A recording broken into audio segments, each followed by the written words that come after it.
Sorry. But yeah, so like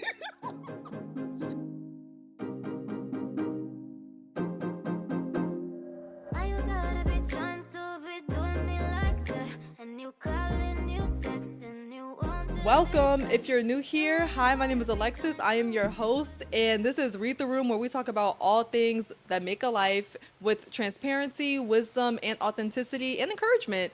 And today, we have our first guest, and I am so excited. I've been waiting for this one. I told y'all I was going to eventually be bringing on guests, and it's only right that she's my first guest. I'm here with my best friend, my best friend, Courtney Reed, the other Reed. And you laughing already is sending me. And this girl, if y'all think I'm fly, nah. She's my twin. She is a leader. She is an advocate. She is an ally. She is a comforter. She is so intelligent, so smart. And I am so blessed to truly know her. And I know you. Look at you. You so. I already know that you're gonna get on me for being all sappy and stuff, but I'm gonna do it anyways because I feel like it's only right, and I love to also publicly acknowledge you as well as affirm you in private. But you truly have changed my life for the better, and I don't take that lightly, and I don't really say that to many people. But you are the one person who's not family who I feel like has had the most influence on me for the better, an absolute best way. And I'm so happy you're here and you're my first guest. And a lot of people know us from a very surface level outside thing because we're the Reeds. Hello, we have the same last name. So it's no, yeah. This is also your Read the Room. Like this is also you. But I just have to say that you are truly one of the most intelligent people I've met. You really have changed and altered the way I think about things, the way I perceive the world, the way I approach the world and approach education and learning and my emotional well-being, vulnerability, spirituality. You've had probably the biggest influence on me in my spirituality and my walk with God. And I thank you and I honor you for that. And I am so blessed to really get to know you. And I even get to know you. Anyone is blessed to get to know Courtney Reed. I am blessed to call you my best friend. Like there's things you know, there's things that we know.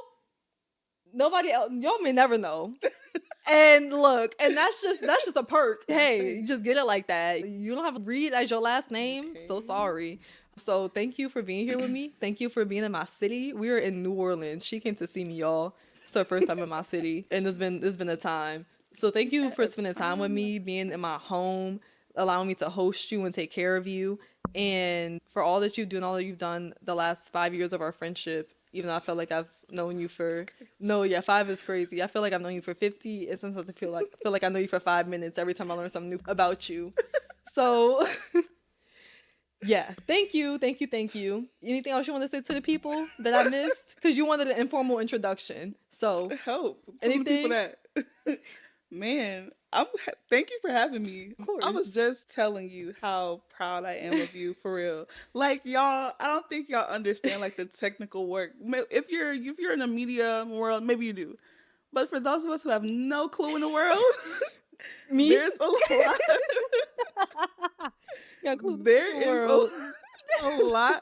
There are a lot of things that go into producing something of this magnitude and this quality, not just like technically, but also the heart and the intention and like the mindset behind it. And a lot of times we begin to pursue things, but we don't go at it with the right intention, or we go at it because maybe we feel led to, but we're not like all the way like bought into it. You already exactly. And she'll be on for the next episode and the next one and the next one. Let me go. No, go ahead. You know it's my love language. Point I'm trying to make is that like there, like a lot of times we like pursue a thing without the right intention and the right heart, or we do it half-heartedly. But watching you since from the beginning, from November when you were first putting in the work, grinding, bringing this to life, and then watching you even just now doing all the setups and like y'all, she know what like how to use the mics and like she up here like research, like y'all know that meme of like Thug and Dirk in the studio. Like my girl is in here, like y'all know Wade off of Kim Possible. My girl is in here. Not like Wade. Freddie, child. Like, in 5, 4, Three. you know what I mean? Like, We were just watching iCarly too. mm-hmm. So just watching you and just watching you be so like what Como Sadi said, purposeful, being so intentional with sticking to your craft and making it come to life in such a meaningful way. Like, y'all, I was literally over here low key in tears trying to laugh to cover it up because like I'm like, wow, man, this is the work of God for real. I'm just so proud of you, and I'm very grateful that you would have me on here because this going places. This we see my sister at the Emmys next year. I don't know. Oh, please, not without the daytime you be my Emmys. plus one, my plus like 14. Oh, I got a whole crew. You met no. What? This supposed to be recording at her house? Like, please. No, yeah, you definitely gonna be at the top of that list, buddy. Yeah. Thank you for that. And thank you for being here again. I'm so y'all in for a time. We had about 15 giggles already. Like, if y'all thought I was unserious, I feel like I've been very controlled and like I've held my own and kept my couth these last few episodes, but with these guests, with other people, out the window. So sorry. Well, not sorry. It's gonna be entertaining, hopefully. Yeah. Laugh. No, join. What we said at graduation, if you see us acting the fool, join in. This unserious occasion. Okay. Anywho, when they see this as saying that it's anywho. Okay. So, we start with the check-in. So on check-in, scale of 1 to 5, 5 being up good, 1 being down bad. How are you feeling today, Court? Right now I'm at a 4.57. Ooh. Yeah, we're up there. Feeling this way because like we've been saying, I've been here since last Thursday visiting my sister, and it's just, we're gonna get into this, but there is nothing like being around the people that you love, specifically your chosen family. I don't know, it's just been so revolutionarily healing. Like, I really don't know how else to describe it. Like, this has been so rejuvenating just to be with my stink and to cackle like we've been doing for the past 5 years, and to just spend time and pour into each other. And I'm leaving tomorrow. Aw, hit the track. Aw. But no, we had the things program. Moo. But we'll do it ourselves. No, yeah. That flight don't So cancel. it's bittersweet to know that after tomorrow we'll be back in the grind. Me in Texas doing God knows what. My sister here, but this is not the last time we see each other, obviously. So I'm still hopeful, grateful for the present, and hopeful for the future of us stinking it up some more. Oh, of course. It's never over. Like a toxic relationship, but like in the most healthy way. So a healthy relationship. Yeah, but like, talk to me like, I'm never letting go of you. I never letting you. It's always gonna be you. Yeah, okay. Anyways. For sure, you're right on. I'm feeling much better now. I would say a 4 and a half. We're doing decibels. 4.5556. Okay, right there. Yeah. Hey. Like you said, this has been a very, very joyful week for me. And I've been so excited to host you for years. I've been plotting for you to come to New Orleans since babies and Dooge. And we're here now. And I'm glad that we're here now, kind of in this space of a break and like not having school, not having other things, having to like back to, well, I mean, it's gonna be back to reality, yeah. But like back to the hustle and grind of school and papers and this and the third. I'm glad we have this space to actually kind of be, and especially after the holidays when things are already kind of starting afresh. I'm excited. I was able to kind of start my year with you and start my year doing this, and I'm very, very excited. And I've just been so happy to have you in my city and actually like show you my culture and show you where I come from, because I enjoy hosting people in New Orleans. I really do. I really do enjoy my city and the culture. And when anybody comes, I get so excited because I really do just love showing off. Like, I feel like New Orleans, you really don't understand it until you're in it. And like, there's a lot of things this past week almost where you've been like, oh my God, like it clicks now. Like, I see why you act the way you act in good and bad ways. It's been such a, just like you said, like such a rejuvenation, such a refreshment to have you here. And have you in my home in this damn near new house. No, I said new homeowner. And just kind of have you in my space in a very different and very, very intimate way that I don't show really anybody. So congrats, sister, you new level that we just unlocked a new level of intimacy again. Renewed our vows. Exactly. Yeah. So that's where I am. I'm glad we're on the same. Even though we've been getting like 2 hours of sleep a night, I'm very much. It's like straight adrenaline and vibes. Like nothing but just happiness. Like just happy to be here. Just wake up and be in each other's presence again. So that's our check-in.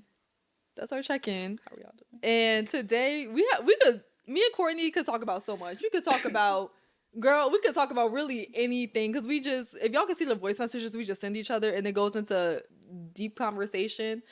But for the sake of everybody, we've narrowed it down to, I feel like, the two most prevalent things and prominent things for past, present, and future.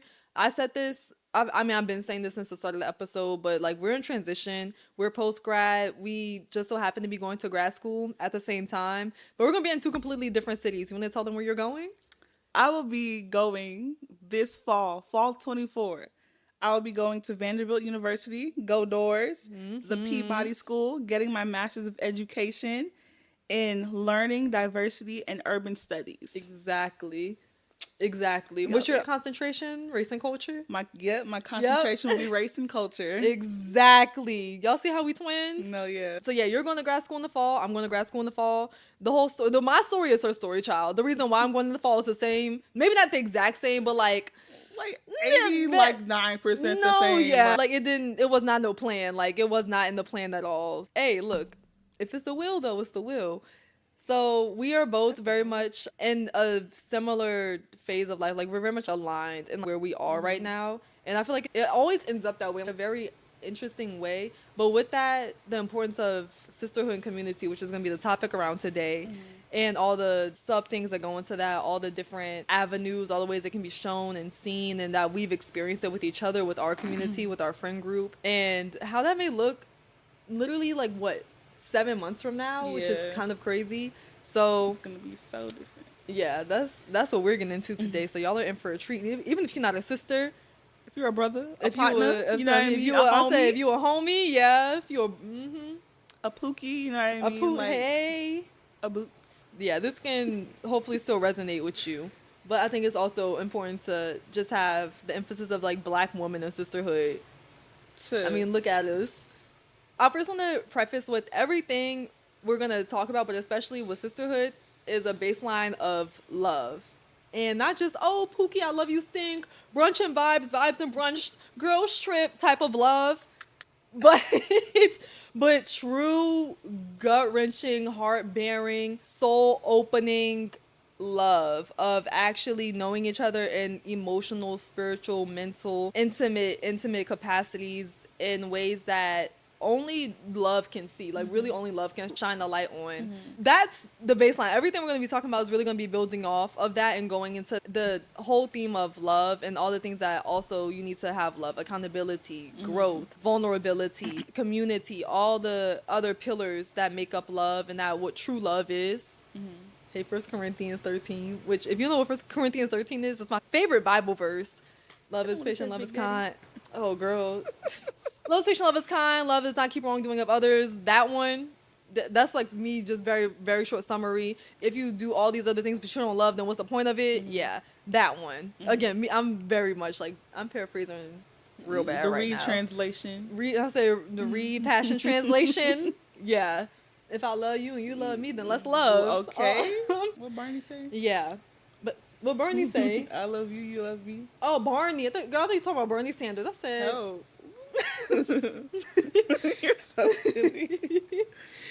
All the things that love produces too. So security, love challenges, love, again, hold you accountable. It accepts all your weaknesses, all your vulnerabilities, all your strengths, and sees those things and creates a space for growth, and it facilitates healing. And that is what we're about to get into. So first, I think vulnerability is a really important place to start, because you can only be loved as so much as you are allowing yourself to be vulnerable and seen. And that's something we both had to learn.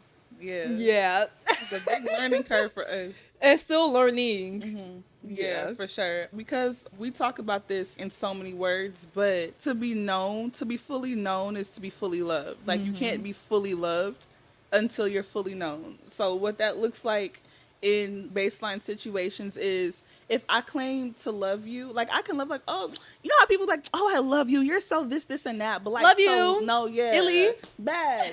But if we're talking about the kind of love that we were just talking about, that real deep love that is secure, love that challenges, love that sees you, love that holds space for you, you don't know how to love a person until you get to know them. I don't know how to love Alexis. She doesn't know how to love me until we were able to bare our souls to each other and really reveal the deep stuff, like our histories Fall and like all the 2022? things. Whoa, what has it been like? Yeah, you're not able to love a person until you really, really know them. You don't know what makes them tick, know their idiosyncrasies, know why they act the way they do or why they respond to things the way they do. All things under that umbrella comes through getting to know someone and getting to really accept them as who they are, accept all that they come with.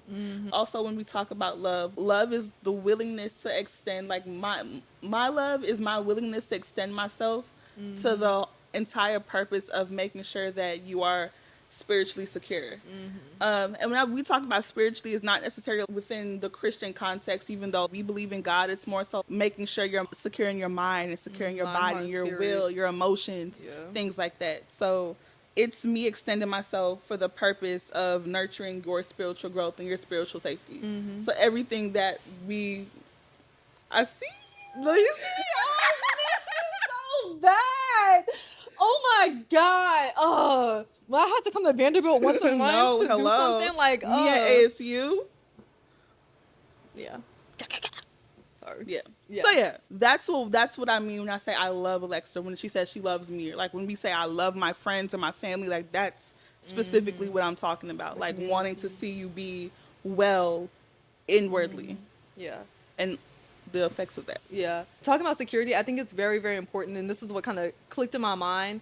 But there's also a burden or responsibility on the person who is not only making sure they're being vulnerable, but making sure it's a safe space to have that person to feel secure so they can be vulnerable. Because, I mean, you can't have vulnerability without security. You're not going to be vulnerable with somebody who you just met, who you don't feel safe with. Like, with vulnerability comes safety, and it comes a responsibility on the people in those relationships to make sure they're fostering a safe environment and security and trust there to have that person be vulnerable and be seen in those ways. But also, once that safety is there, and then that becomes your responsibility to be like, okay, like, let me consciously be vulnerable. Let me really do my inner works of being like, okay, if I'm not feeling open to share this, or like if they want to know this about me, or they ask things and I shut it down, or I'm scared or I'm intimidated by it, what about that intimidates me? Like, what about myself scares me in that way to where I don't even want to share it with somebody else?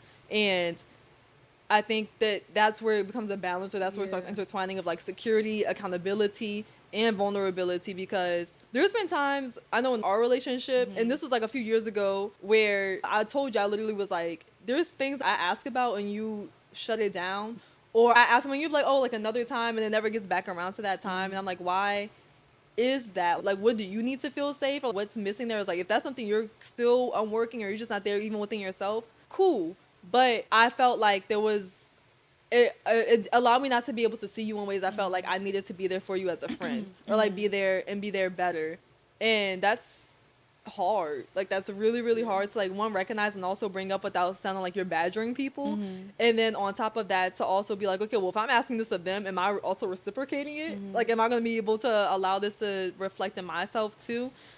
So that's, God, vulnerability is like, there's the other basic foundational things of like love and friendship and relationship.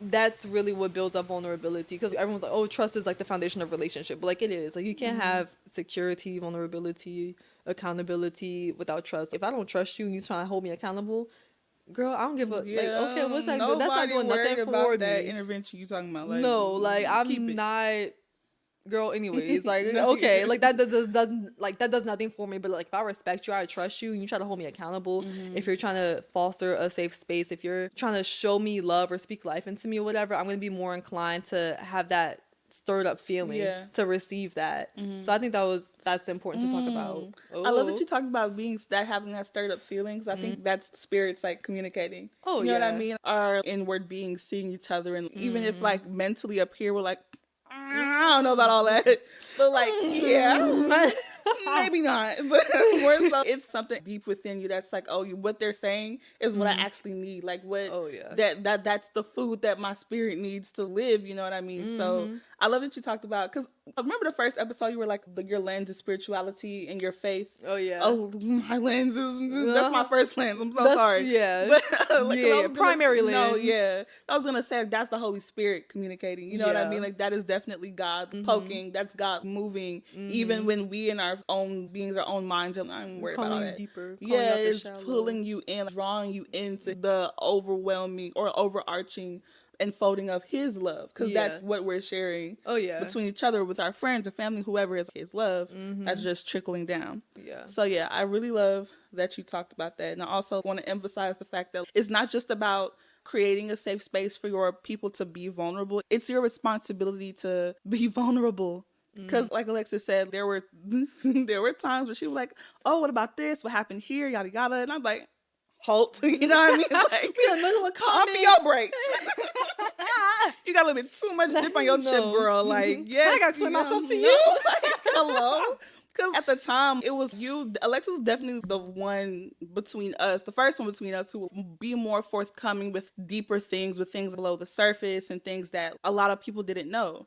I prided myself on being the one that you came to with certain things that not a lot of other people. And I was like, girl, I you know got it what I like mean? that. Like, If only y'all knew that what be like, going on in no, St. Andre. like, Like, I would love it so much when you give like 3% of a topic and I know at least like 80% of it. I'm watching the room like, I don't even know. You know what I mean? you reading in the room. Okay. You said, I already read this book. But then, No, you know, like when you're doing research and it has like the title and abstract, and you just get the abstract, you have to like buy it No, to get baby. the like. Buy I got the whole subscription. JSTOR subscription. No, yeah, That Google Scholar. Tuh. I got it. Okay, Thank you. okay, come on, Soren. Okay. So, but then when it came time for me to open up and talk about things that were important and talk about the things that made me, I was like, pump your brakes. And then there were certain things or certain times where I didn't feel safe, but it was because I didn't give Alexis the opportunity to create that safe space for me, because I was withholding so much. Like I was not into wanting to be vulnerable. I didn't want that responsibility of being vulnerable. I wasn't ready to deal with the stuff myself. And so because I wasn't ready to, I hadn't processed it for myself, or I hadn't like thought about it or done the work to know myself, it was hard for me to share that with her. So that presented itself as a wall or an immediate shutdown. So it's our responsibility to make sure that we're doing the work ourselves, to know, you know what, this person deserves to know me. This person has done nothing but show me that I can trust them. They've been nothing but there for me. I see that they easily trust me. Let me reciprocate. The imbalance that happens when you're the only one receiving everyone's stuff, or you're the only one hearing and listening and counseling, or whatever the case may be, you're doing them a disservice because it's one-sided, and you're also not allowing yourself to take off a load off your own stuff. You know what I mean? So it's something that we have to very much Be conscious. yeah of. take accountability for. Like yeah. This is so crazy. Like, even being at the space, and we're going to talk about this, like the then, now, the future, and experiential healing.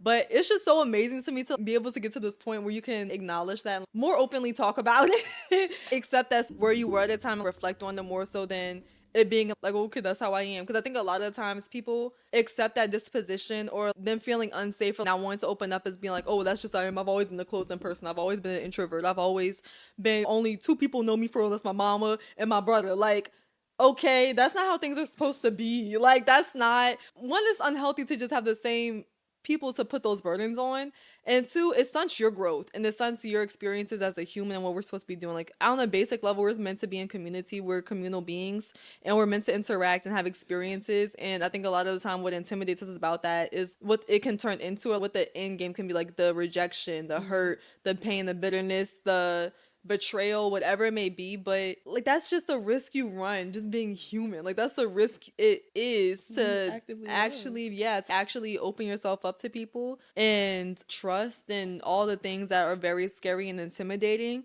But the fruit of it, my God, like, I would much rather have great experiences and go through maybe a separation, or like people serving their season and maybe not being another season, but having those experiences, versus robbing myself of it all and not having anything.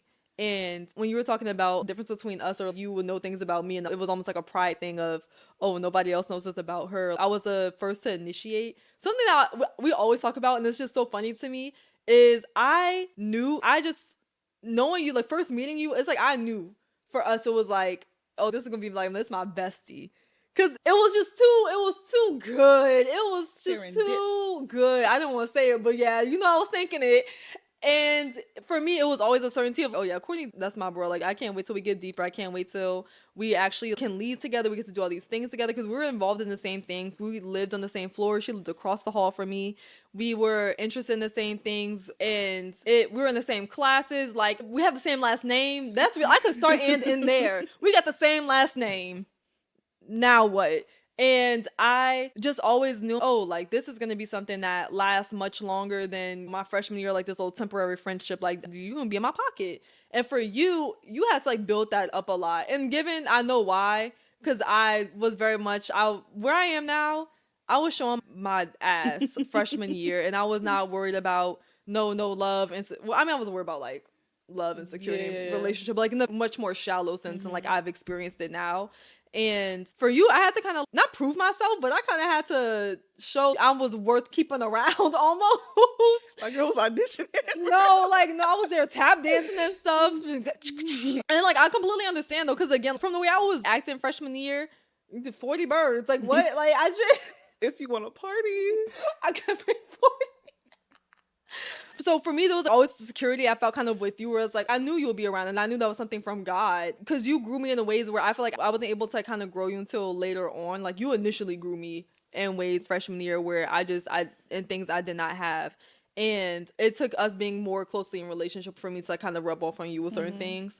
And then for you to later down the line, like by years down the line, being like, you did this, or you would do this, and now I do it. And that's something that I got from you. And I'm like, I'm so glad I was able to influence you a few years ago in my process still. So I think about that, and I think about how that was also a thing of you kind of holding back, or like not holding back, but like you scoping the scenery out and making sure it was safe, and making sure that you felt okay there to then work up to the vulnerability and work up to the sharing, where I was coming to you being like, girl, guess what just happened? And we was at the end of that hall and dude yapping until 4, 5, 6 in the morning. And that was me being comfortable. And still though, even though you weren't always openly vulnerable, even the stuff I share with you, and you've said this, and I know this, but I only share with people what I want them to know. I still may have even shared stuff with you, and then you found out several years down the line, and it's like, you ain't say all that at the time. And I'm like, yeah, I know I didn't, and that was intentional. So even with that, there's levels to vulnerability, and there's levels to allowing yourself to be open. Because Courtney perceived me being open at the beginning of our friendship in ways that for me wasn't deep at all, or like that may have seemed deep to her, and other people may perceive as me being deep. And that's the tip of the iceberg. And not even the tip. That's the slickness of the ice on the top. No, like that's the little surrounding. That's the air around the iceberg for real. Yeah. Like. So you may have very much been like, oh, she's being more open and stuff, and I'm like, girl, just like, you wait. No. Yeah. And I think that too is something where you have to also have accountability and check yourself, and also allow yourself to be led by the Holy Spirit, or be led by whatever you believe in. And check yourself and reflect and know, okay, this may be being perceived as this way to one person, but me personally, I know I'm not being deep, or like I know I'm not sharing the full story, or I know I'm only sharing what I want them to know to make it feel good, or like a substantial relationship. And you're still in that robbing yourself, and only you can know that for real. Yeah. You know. You feel that. You know. You feel that tension. You know. For sure. So be. I think that's pretty much a good summation of vulnerability and how it's kind of showed itself in different ways. This is very, very brief explanations of ways it showed itself in our relationship. We talked about accountability, and I feel like accountability is one of those things that may sound scary for people, or it may sound like people jumping down your throat, or being like, pointing fingers. What's that finger point emoji? I love that emoji. That emoji's so funny. But accountability really, truly, you need it. If you really want to grow, if you really are in the business of trying to have healthy, sustainable relationships with anybody, you're going to need to have accountability there. And it doesn't have to be anything that's scary. It's straight up being real with each other. Being real, like no funny, silly goose games. Like you being for real.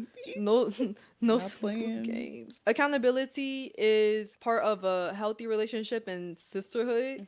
I always think about how it connects with iron sharpening iron too, because you can only get sharpened by being accountable and know what you need to grow and pivot in, or what you need to do better in, or ways you can match a person, or a person has an expectation of you, of ways you need to fulfill them, or fulfill a responsibility, a relationship, a role, whatever. It may not even be in like a relationship sense. Like it can be basic stuff like a job. You're not doing your job right. You lax, you chilling, you showing up late, whatever. And someone's trying to hold you accountable to be better, to sharpen you, to edify you. And either you're going to respect that or you're going to not meet that goal or that expectation. And that's, again, you're robbing yourself. Anything you want to add about accountability? In my head, as you were talking, I'm thinking about accountability and iron sharpening iron, and how that ties back into vulnerability too. Because again, you won't know how to sharpen your people if you don't know them. Your people won't know how to sharpen you if they don't know you.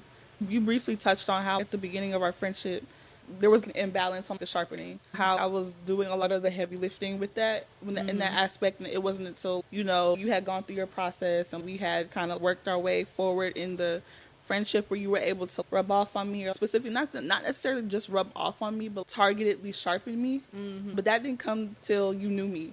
Yeah. Like there were still times, or there were still certain spaces where I think, well, I was conscious that you didn't know the full story. So like you were genuinely trying to better me or give me advice. I'm like, girl, this girl knows what she's talking about for real. Like, please. Girl, please. I'm trying to do my best with what I got, with the information I have. No, the pea-sized amount of information I got. Listen, so there was, the Holy Spirit just like revealed this movie. There's a lot of pride for me in that, like pride, not the good kind, not the good kind, like the kind that we're not supposed to have. Good. Not to be proud of you. No, but the kind that doesn't hold space for love. And so there was a sense of pride that I had, like, she can't tell me what to do. Like, she don't know me for real. But that wasn't getting us anywhere. You know what I mean? So until, again, we were able to actually meet each other on the same level of vulnerability is when we were able to hold each other accountable. And like you said, accountability is very real things. It's not just, oh, I hope it works out for you, sister. It's like, okay, let's make a plan so you can accomplish this goal. What do you need? What do you need? It's like standing with your girl, standing with your sister, your partner, whoever, and helping them progress towards the goal that they're trying to work towards. It's you having a vision for them that either aligns with their vision for themselves or even supersedes that, because you see them in such a different light. You see them outside of how they see themselves. You know what I mean? It's genuinely wanting the best for them and doing whatever you can in your power to help them progress towards that goal. That's resources, that's time, that's speaking life, being hand in hand with them, walking them down that road. It's kind of easy for us because we like the same kind of things. You know what I mean? Like we are involved in the same kind of stuff, have the same kind of interests, all of that. But even your people who you may not be in the same fields or have the same interests, you can still be present. You can still be like, okay, you said you was going to submit this tape, or you said you was going to do this, that. Well, how's that going? Like, what are you doing this? Whatever the case may be. You won't know how to meet those sharpening needs until you know that person. And then once you do know them and you do make the choice to sharpen, and you do make the choice to keep them alert, keep them afloat, keep them wary of all the things that life can throw at you when you're trying to pursue your purpose, that's when that real growth happens. Like that's when that achievement happens. That's when that progression towards the greater happens. Yeah. Something you mentioned I think is very important to kind of highlight, but you talked about pride and how certain things you were prideful of like, she don't even know, she can't tell me what to do. And I think that's so important to talk about or bring back up, is because you're not alone in that, and you are now on the end of it where you can acknowledge that, or let's call a thing, call it what it is, really fundamentally understand like how that hurts you more than protects you, or seems cool, because I think that's a really big thing in culture, especially right now, where it's like, oh, I don't need them, they don't know me, they this, that, and the third, they think I'm this. And it's honestly, it's perceived as something that's like, oh, cool, oh, you a boss, you this, you that. People don't really know. I keep to myself, I'm private. And it's good. That's good. Be private. You don't have to have all your business out there. You don't have to be fully open with everything. But for the people who are around you, or the people who are like actually trying to, or you just cut yourself off from everybody, that's not cute. That's not cute. And I think that's something that's not unique to you. And I think it goes to show as proof of, as someone who was like a habitual closed offer and proclaimed introvert, but introvert in a way of like, I don't talk to nobody, I don't need nobody, I don't want nobody to know my business type of introvert. Not introvert like, oh, I need my time alone and then I'll come to. And to recharge. No, Yeah, like yeah, nobody. no. Girl. I think it's very important to highlight how important you recognized it for yourself and how much more fulfilling things became when you recognized that and was able to shift and pivot from it. But also fully recognizing it's like an epidemic right now in like culture of people thinking they can white knuckle their way through things themselves and they don't need nobody else and they don't need people in, or if they address something, then what's the difference? Like, it already happens. Why do I need to share this? Why do I need to be vulnerable? What's the point? I'm just gonna get hurt. People can't be trusted. Like, all the narratives we hear about automatically assuming people are, one, gonna be snakes, and two, that you're better off by yourself doing things solo. You're not.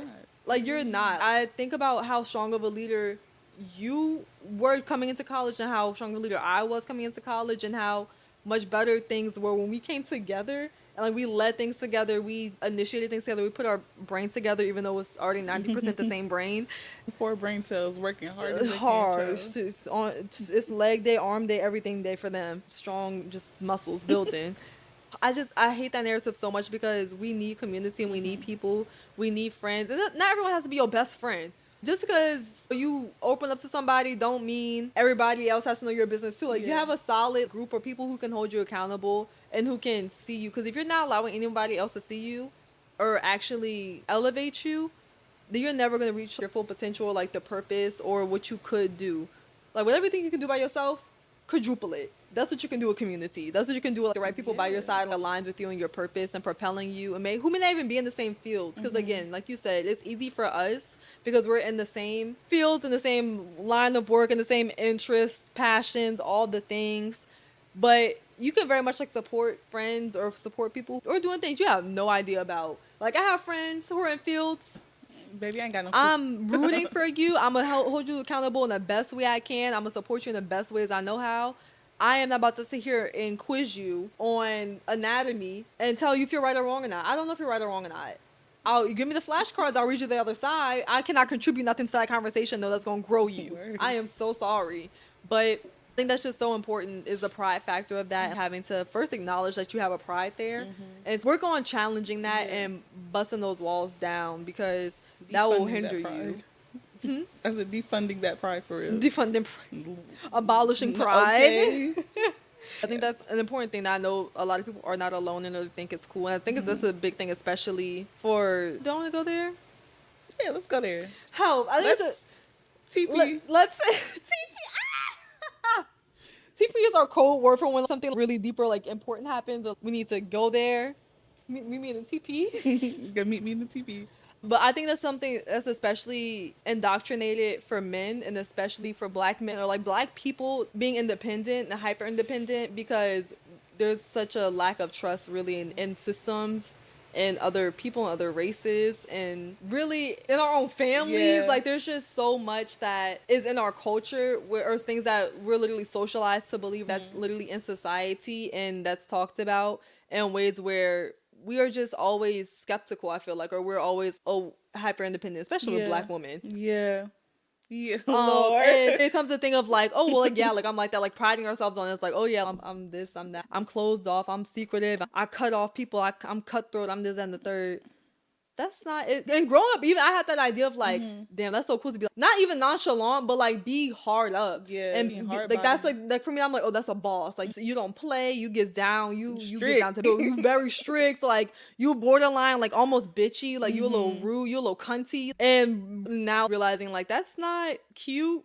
And I was always raised like, mean girls aren't cute. Your personality, like the way you carry yourself, no matter how pretty you are, no matter how many looks you got, no matter how many accolades you have, your personality and your heart is what actually matters. And I've always knew that people's personality is something I always looked at. But there was always aspects of achievement, success, goals, big goals that you have for yourself. And like as a woman or boss or whatever, that was associated or portrayed as you don't play, you get down, you're very strict, you are hard up. And yes, like be strict, know your worth, know what you have to stand down, stand 10 down. Yes. But you don't have to be closed off. You don't have to be rude. You don't have to do it by yourself and think you got it all by yourself. So when you do make it, you're like, it's only me. There's no way in hell No way in hell it was only ever you. It was somebody cheering you along. It was somebody that opened the door. It's somebody that spoke your name in the Working with room. It's you. somebody that walked beside you. It's somebody that passed you a bottle of water when your throat was dry. Like, you know what I'm saying? Somebody held the door for you. It's never just one person. And again, I think that's just a lie that's sold to us by society. And I think it goes deeper when you factor in race and gender, culture, society.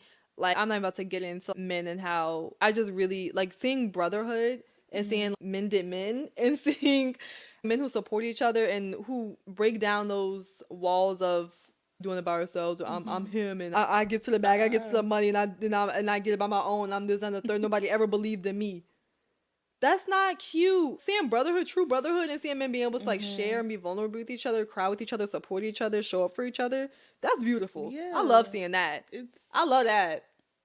I love that. Top tier. No, yeah, and it's important for them too. It's important. It's what you need. It's what you need. Yeah. So I mean, if you think about it, we were literally like historically separated from the people who were our family. You know what I mean? Yeah. Separated and sold to do work that we never signed up for, do things that we never authorized. You know what I mean? So like the autonomy in that taken away and stripped. So and now kind of overcompensating for it in a way. So now that we have some semblance of autonomy unless the Supreme Court do a little ruling tomorrow or something. God. And does a thing. Anyways, that's neither here nor there. But when you look at us now and see that how we have some semblance of autonomy about us, we try to pursue great things. We try to make up for our history, or we try to get out of a place that maybe we grew up in, or get out of a hole, or whatever that situation looks like. We try to do it by ourselves. That's pride again. That's that pride again. Like you said, that's that not wanting anybody else to share that glory with you because you felt like they weren't there with you in the grind. Here we go. Oh, it's which clicking. leads it back to the fact that we need each other. But yeah, I think that with, like you said, with all the societal and historical and all the things that impact how we view ourselves and how we view each other and how we view goals and what goals are appropriate for ourselves and all those things, there's a lot of work to be done with debunking those rumors that we have to do it all by ourselves. There's a lot of work that we have to do, like starting with each other, like starting with the people around you. I mean, like, look, bro, like, you don't have to do this by yourself. I'll help you make that little Canva flyer for your job, child. Like, you know what I mean? I'll proofread that email for you. Like, I'll go down to the store and buy you, you know, I'll help you do your shopping list. You know, whatever that looks like. You never have to do it on your own. And all the things that we led, I know that was, again, something I had to learn. Y'all gonna know, by the end of this, you gonna know that the God has done a work in me. Because, like, renewing I was posting child for I could get it on I can do bad all by myself. Literally. When we were doing things like HCF and BSA and all the leadership things, there's nothing wrong with having a strong work ethic. Like, I was raised to be a woman with a strong, no one likes a lazy woman is what my mom used to tell me. My grandmother, you know what I mean? So I was raised with a strong work ethic, but I was also raised by a single woman. So I saw my mama do everything for everybody, be everything for everybody. So I adapted that persona. And so while it served well, I was able to serve in some ways. It's all in me. And this thing on that, baby. Oh.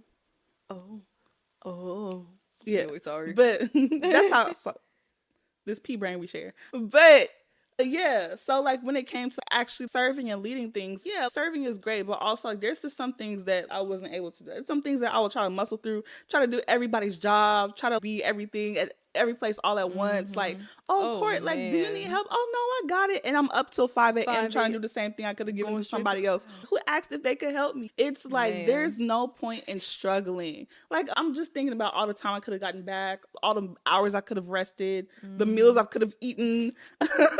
You know 2 seconds of a meal a day. Eating 2 inches of a meal. Like, ounces of air a day, child. Oh, man. Like, all the things that I didn't have to put myself through if I didn't have that pride, if I had really acknowledged the work of community. Like, that was something that was very transformational in my time in school because our school community is very tight-knit. It's very small. It's very community-minded.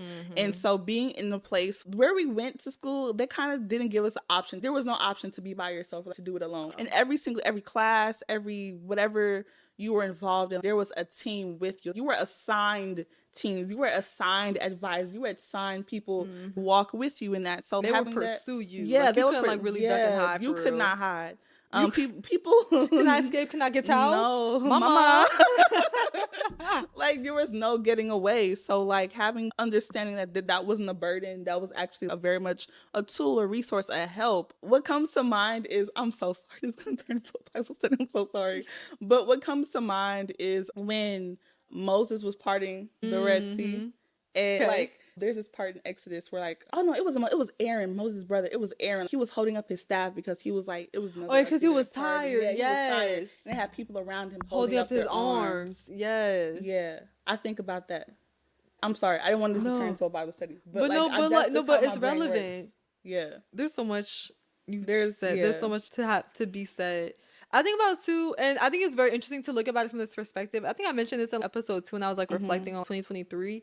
But what also makes you feel unworthy of receiving that help? Or what's that block of where it's like, I don't need it? Because I know for you, it's the thing of I don't place that burden on people. I can do it. Or another part of it also, and I feel this way too, is like, I'm going to do it right. I want it done. I want it done in a specific way, and I'm going to do it myself. But think about like the first part and thinking about, I don't want to burden other people. I can handle it. I want to do it. I don't want to inconvenience others. But like in that inconveniencing yourself, like consider yourself. Think about, like you said, all the hours, all the rest, all the meals, the sleep, the rejuvenation that you also need and deserve. Because when other people put burdens on you, guess what? We handle it. Why do we feel like it's such an inconvenience to then delegate or put burdens on other people, especially when one is their role or position? We're coming from like a very much a leadership lens, thinking about it like, oh, this is very much their position. And two, in order for me to be able to do my job and what I need to do, I need to be able to give you or other people their job so I can do my job well, you can do your job well, and it's balanced. Because if it's only on one person and it's imbalance,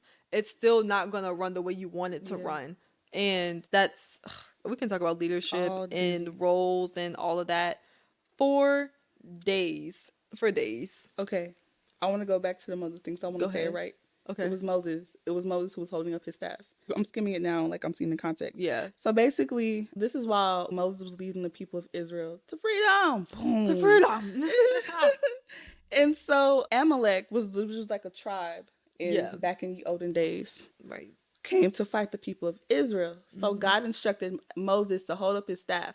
And as long as he held up his staff, the people of Israel will win the war between them and the people of Amalekites, I think. Yeah. And so he obviously like that. It's not a 1-2 punch. Like it's a war. It's a battle. And so for as long as he held up his arms, his people would win. And so whenever his arms would falter, whenever his arms would drop, the Amalekites would start taking over the people of Israel. Yeah. And so the Aaron, Moses' brother, and Hur, who was one of Moses' homies, basically, they brought a rock for Moses. I'm hurt. The glasses and the hair.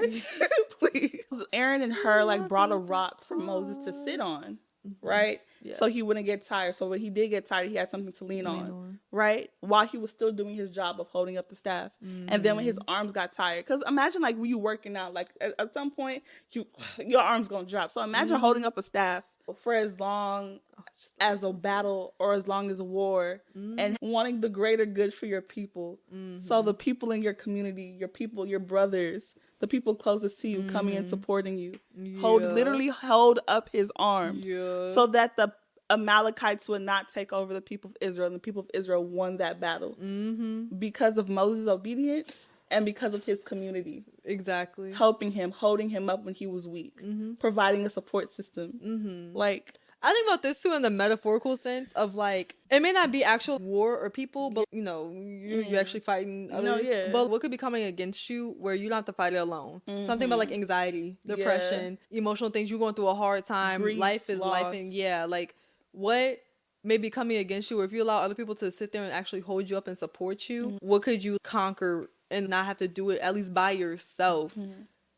Oh my god, you know what I just thought about too? I don't know what this series was with like TC and Mike Todd, but he did the demonstration of when his community holds him up. It may have been FU actually, Forgiveness University, when he was talking about when he can't take no more or he's tired and he wants to lean. He had like all the, he had Aaron, Charles, all the like the big men around him, and they've like, fortified him, whatever. So he leaned from the right or the left, or like he jumped, and they literally held him. Or like he can't take no more, and they literally held him up like you can be falling worn out. You can be so tired, so worn down, and your community then carries you, or God carries you through that when you have nothing left to give. So I think about that too, and talking about community and the importance of it, and why it's important to also have more than just one person, or have more than that one person who you've been rocking with since fourth grade because they hopped into a fight with you and now that's your homie.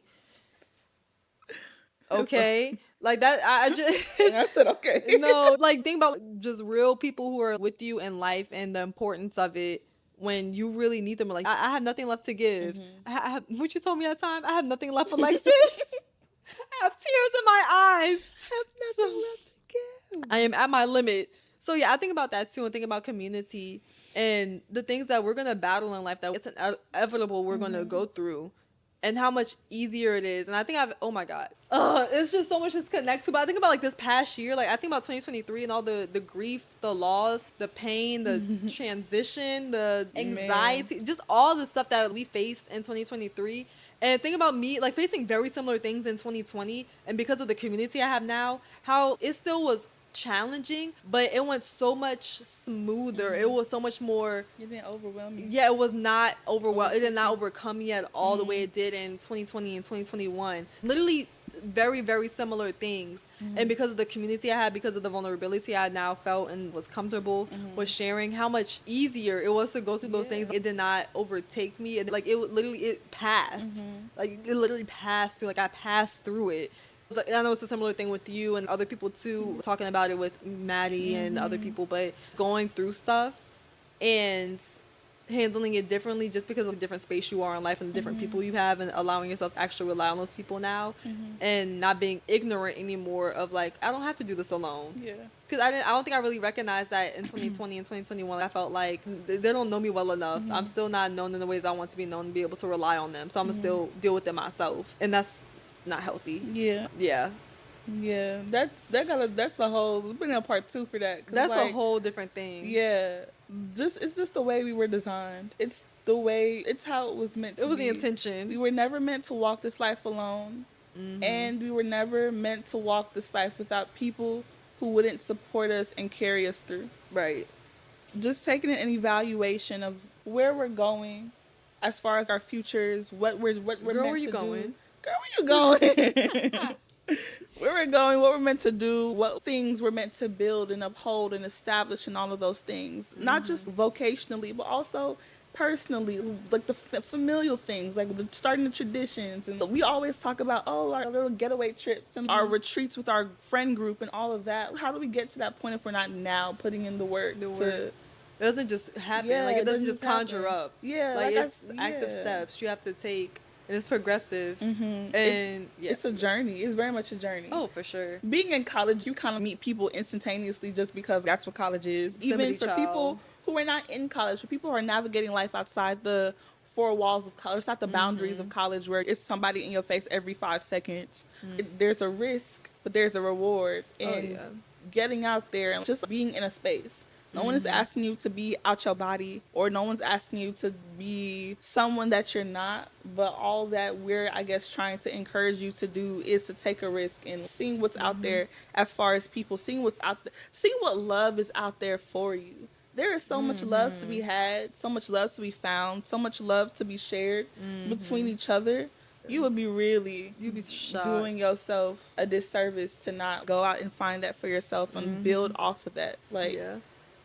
You mentioned talking about putting in the effort of just putting yourself out there, like the emotional work and reflection and risk, really it is to like do that too. Because I mean, you can show up somewhere and stand on the wall, stand in the corner, not interact, not talk. The actual action behind that and emotionally, intellectually challenging yourself.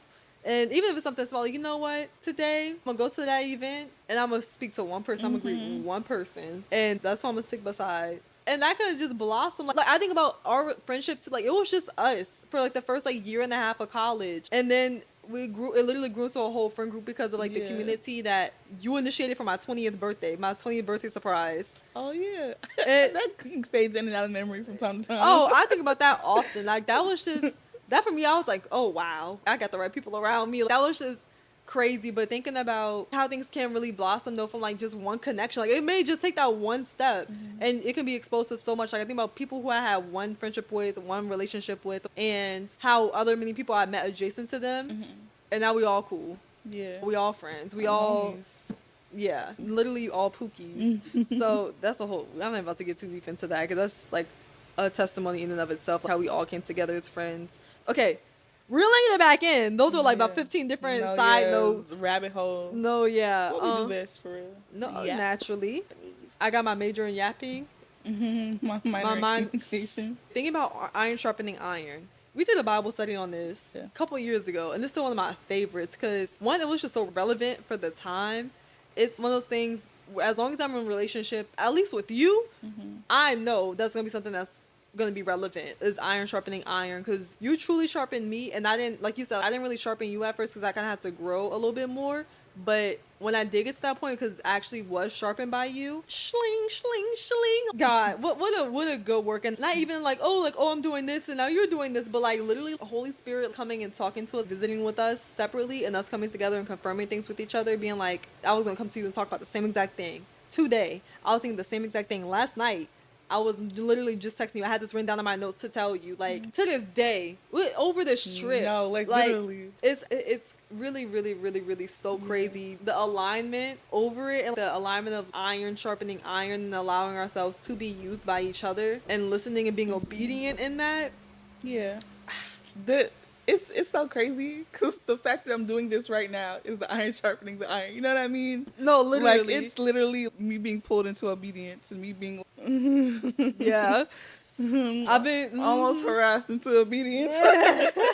Not harassing into obedience. It's so funny. I think about all the times, like, when you tell me something or you say something or I say something and you're like, girl, please. And I'm like, yeah, okay. Give me a couple months to work that thing. And here we are. Yeah, a couple months for real. No, literally a couple months. Congratulations, girl. Right. I hope you feel good about yourself. No, I just help. No, I just don't. That's why I have to like leave it. Like whenever I bring something up and you're like, yeah, okay. And I just gotta let it sit. I gotta leave it. I did my part. Like just let everybody else do their part. Word. Get your confirmation, get your reflection time, get your devo time, and now they're gonna come back around and I'm gonna be Oprah. Yeah. But you know what? There's a security in that. There's a security in having that kind of accountability and that kind of friendship and sisterhood. There's like a peace. I don't know. Just knowing that if the most random thing flies out my mouth, she's right there. Like, you know what I mean? Like, the most outlandish thing could come out my mouth. I'm like, catching it, girl. Like, yeah, not even catching, but catching it and then running with it. Exactly. Like taking it and running. Taking it. What we used to say, like snatching and jogging. No, literally. Snatching and sprinting with it. Oh, yeah. There's such a peace that I have come to know that, like, we just gonna be here. We get it for real. And especially within this past year where I graduated a semester, I was gonna say a year before. It felt like a year for real. But a semester before you, even though we got to walk at the same time. Next to each other, back to back. But I moved back home to Houston and you were still at school and we were living very completely different lives. My life had come to a standstill. Like all the involvement, all the 10 million jobs I had, all the responsibilities had ceased because I graduated and I moved back home while you were still in the thick of it. Over the year from that, even when we both had finally graduated and like we were both like doing our thing, like we were both very much off doing our own thing over this past, specifically the summer, the check-ins, we wasn't in each other's face every day.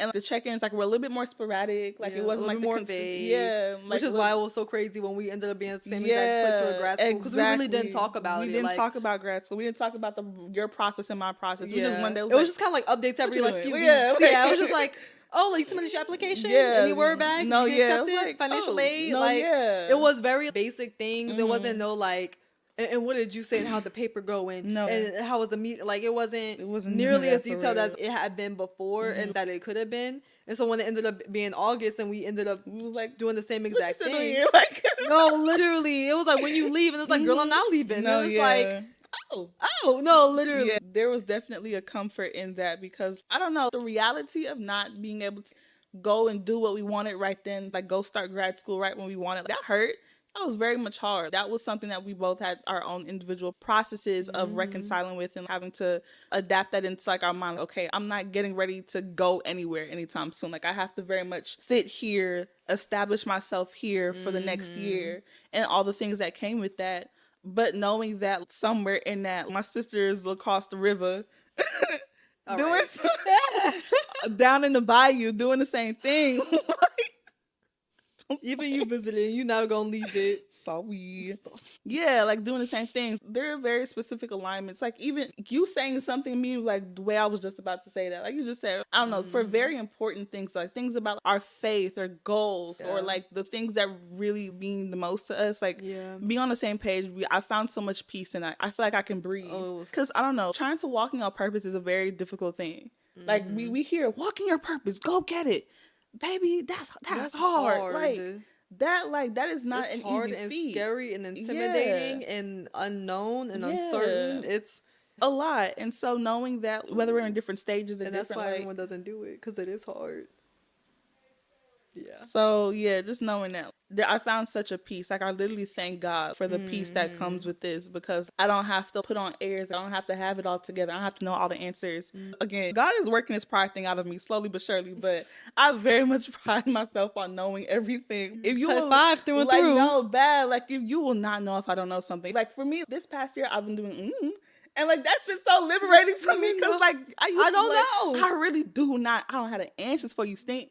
But like just like being able to not have the answers, or being able to not know everything, or be able to not have it all together, but have you there on the mirror side of that, reflecting the things that I need. Just like there's been such a security in that. Like there's definitely a security in numbers, in spaces where there's more than one of you. Like we were talking about, like just to know that you share a common goal, you know that you share a common thing, know that you're not going through a thing by yourself. The things of life that throw us off, the things of life that we don't anticipate at all, that no matter how much we try to prep for it, we try to control the narrative, we try to control what's going to happen, the things that come and blow all of that out the water, like dealing with that is so much easier and so much better when you have somebody, even if it's not you specifically, like, oh girl, look what happened, but it's more just being together. Like there was times over the year after I graduated where I would come to Austin while when like our friends were still in school and like feel like loved there, but feel like I wasn't alone there, just being there. Like no deep talks happen.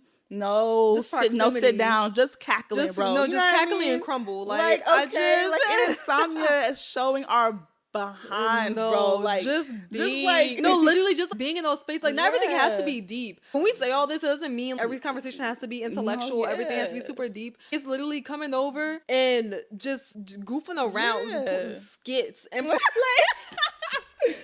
just us like running around Christina's apartment, being in my apartment, and just playing with pickles. Like literally, like I just. You know what I mean? Just being dumb. It's definitely, it's important. Like you said, I mean, we talked about this, but like the comfort. I remember there was a day I told you, I'm like, not to seem like I'm praying on our downfalls or nothing, but I'm glad we're both going through this and like you going through it at the same time as me, because if it was an individual thing, I don't know how I would have handled it. I feel like there probably would have been so many more feelings that came with it that I did not have to even think about feeling, because I wasn't going through it alone. And I mean, that's part of the reason why I made the podcast. Like people don't have to go through it alone. They can have something tangible. They can see it. They can have, even if they're not going through it, but like have the insight, the knowledge, or like other things. Maybe they can pick pieces of it that apply to them and leave the others that don't. But seeing how that showed itself in my life and how important and how helpful it was to get me through. Because last summer was ass. Would I return to 2023, summer 2023? Absolutely not. You could not pay me. I will get the degree again just to avoid 2023 summer. But what made it bearable and what made it tolerable was not going through it alone and having other people to commune with, to talk about it with, to check in with, to bitch about it with, to complain, to be like, I'm feeling this too. And being like, dang, I have these people going through the same things as me. What about people who don't, or like who feel like they're isolated in that, who don't have those feelings to apply to it, who don't know even what they're feeling, who don't know how to process it, who, and again, not even if you're in the gap year, you're in grad school, whatever, but like just in any phase of your life where you go embarking on new things, like what if I made that venue for people to feel that, and like they're not even like have that one conversation, but they can come back to it. They can rewatch it. They can stay up to date with it. They can watch a new episode. They can have community in that. And that was such a big push for me. I was like, now is the time to do the podcast. Like having it on my heart for 2-3 years and being like, okay, now is the time to actually launch it.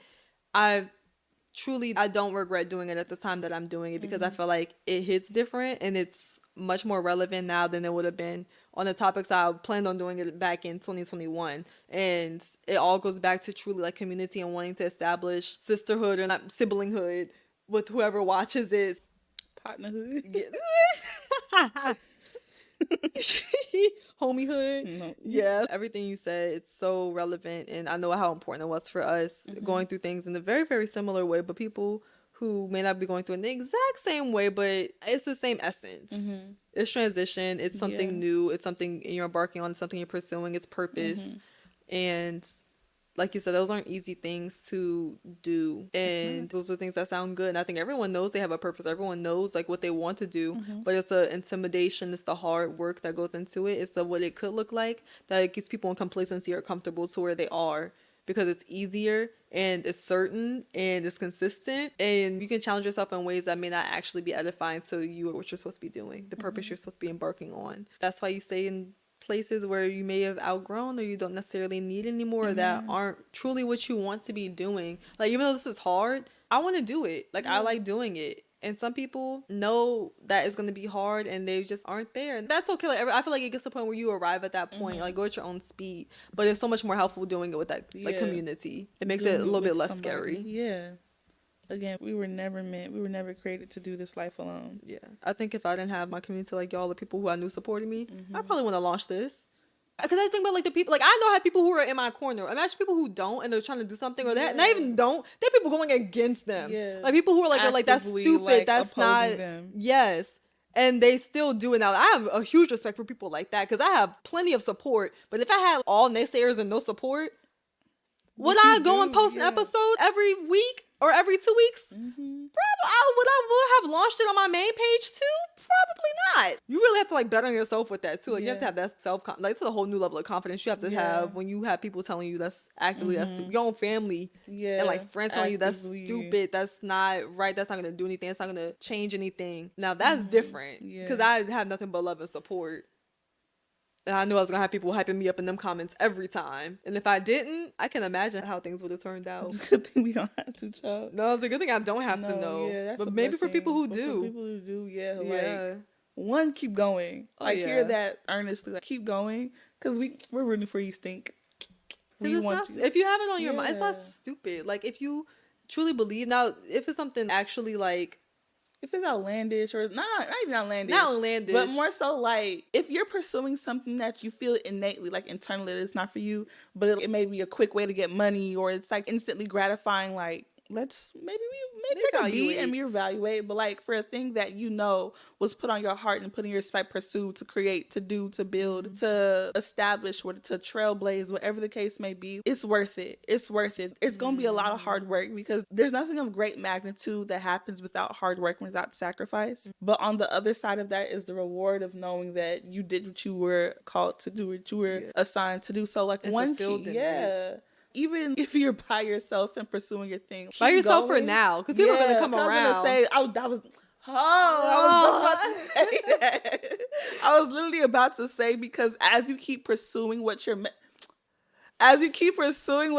to do, the right people will come into your life at the right time. I'm thinking about you and your B group with like the Comforts and the Ashleys. Man. Like, you know what I mean? Like those people who love who like were already drawn to you because of who you are, but then they were in a place that you wanted to be. And they were able to give you the tips and the help and the support, the actual like, you know, tangible things that you needed in order to produce something like this. And like it wasn't until you opened up your mouth and said, this is what I'm doing, and you started beginning to pursue this, that they were able to step in and be like, okay, girl, we got you. Exactly. You know what I mean? There is very much value in like, do what you gotta do and the rest will fall into place. Exactly. Yeah, it's gonna happen. My TD always said, do what you love and the money will Everything come. else will follow. Yeah, but same concept, like do what you love and everything else will come. Like everything else will fall into place. Not even just the money. Because I think that's a big thing. People think, oh, passion, purpose, whatever. How's it going to sustain you? I mean, and that's a real factor. Like we got to live. Life costs money. Like that's real. But in the same essence of do what you love, the things that you need will follow. Your needs will be met. I think that's something that was instilled in me that made it feel like I can do what I want, like what I truly believe for myself. And if I know I'm supposed to be doing that and I'm walking in that, then everything else will be met and everything else has been met. And so there's no reason, there's no practical or like real reason other than just like anxiety or worry. All of it, yeah, to actually worry about something not working out if I know that's what I'm supposed to be doing or meeting its goal and purpose for that season. Because like there are some things like a purpose may be seasonal or like it may be you're meant to be doing something for that time frame or for that chapter. I feel like leadership, like that was for that chapter, and I'm sure we'll do leadership in grad school too, but like specific leadership and like what we did in undergrad was for that time frame. We wasn't about to add another 5th, 6th year to do the same exact thing. Because also thinking about the way we were able to pass it I was on. about to say passing it, but letting other people grow in that, lead in that, doing what they need to do to fulfill their purpose and grow in their skills. Because that's selfish. Like that's gluttonous in a different way of wanting to do the same thing because you're good at it. You get the accolades for it. You've mastered it. You know what to do. Yeah, you know what you're gonna get. And you don't want to share that with anybody because you get the glory. You get the glory. Yeah, man. Bro, just thinking about like with HCF, for example. Oh yeah, dog. The way HCF, like we joined this Bible study group on campus, Hilltop Christian Fellowship, as freshmen, first semester. And then the leadership, they wanted to pursue other things outside of that Bible study because it was student founded, student led. So if there were no students leading it, it wasn't a thing. Yeah. So the people who were leading it, they got busy with classes or work, or they just wanted to pursue other opportunities. Mind you, this is important for me to say. This was after our first semester as freshmen. It's not this gradually happened. This was first very, semester. Very sudden. October of first semester. Then they said they wanted to dip and they wanted to experience other people. Yeah. They wanted to see other people. No. It's me, not you. No, bad. Yeah. Like, their like leadership, like I was a church rat, y'all. I love God. Church girl for to real. Pieces. But like very much coming into college as a freshman, like I came out the church. You know what I mean? Like I walked out the church into college. Church with your high school diploma, like. And so the Bible studies were something I was very comfortable in. I knew how to lead them. I knew what to say. I knew all the things. Which is a whole other like topic about like being unchurched. No. Yeah. I love God too, you know what I mean? I like God. Like you recite stuff off the top of your dome. I'm like, I don't even know that. Like when did you learn that? Like what translation is that? Like when did you learn that? I'm like, what children's church were you in? What did your mama teach you? Like there was just, and still to this day you'll say things. I'm like, why do you know that and you're not 56? Like you're not a seasoned saint. How do you know that? At 22 years old. Like that's just so crazy to me. Great foundation though. Because now you can apply it to your actual relationship and not work out of it as routine. So like it serves its purpose. But just it still amazes me that a 22-year-old like yourself at our young, I say our big old age, at our young old age, just knowing the things that you do, like the whole history of Passover, my nigga. We were like 19, and we're doing fasting and stuff for Passover, and I'm like, I didn't know niggas even fasted for Passover. Like I didn't know the story of Passover, literally passing over. And I saw it was on the calendar in March. Like I didn't know what that was. Easter coming soon. Like that's no, it. Like. Literally. Certain stuff like that, I just was always so enamored. I'm like, how does this girl know this? But yeah, go ahead. I did have a good foundation. Shout out to my foundation. You had a very, very good foundation. But basically, long story short, because I was like well versed in the things of like Bible study and all that, they asked me to take over for them as leaders while they went and did their thing. And so that was like October of freshman year. Like that's first semester. Freshman year. From then, I began to reformed it and like made it to something. The contract, rewrite the Constitution. Constitution contract. Like, Constitution. Same difference for me behind you at the front desk as you did it. No, Mike Chop child. playing in the background. Word, like, man, God. Lord, yeah, like doing all of that and trying to make it something that a lot of people could come to, no matter what your beliefs were, or no matter where you were in your faith journey, if you had a faith journey at all, like whatever spirituality you practiced or did not, that you knew that you could come. Very much that grinding to like rebuild that and like refresh that and all the things and transform it. The first time I asked you to help me out was because I was in over my head as a freshman. Because if you go to college and you're in an org, like you lead an org, you know that you have to go through certain bylaws. You have to submit things by a certain time. You have to meet these certain requirements and all Very of strict that. structure. It's very very strict. Very strict. They're strict around here. No, yeah. Y'all Yeah. don't play no games. Y'all get Nope. down. And since it's a small school too, it's like they will clock you if you don't. Like it's very noticeable if you don't. And so it was a lot of things that were wrong with the foundation. This is a whole other metaphor, but wrong with the foundation. No, it was wrong with the foundation of HCF, so having to rewrite that. And I didn't know what to do. I just got here. It's like I asked you to help. It's my third day out here. She was like, girl, please. And so, no, she ain't say like that. She was very like, you do this thing where you're like, you.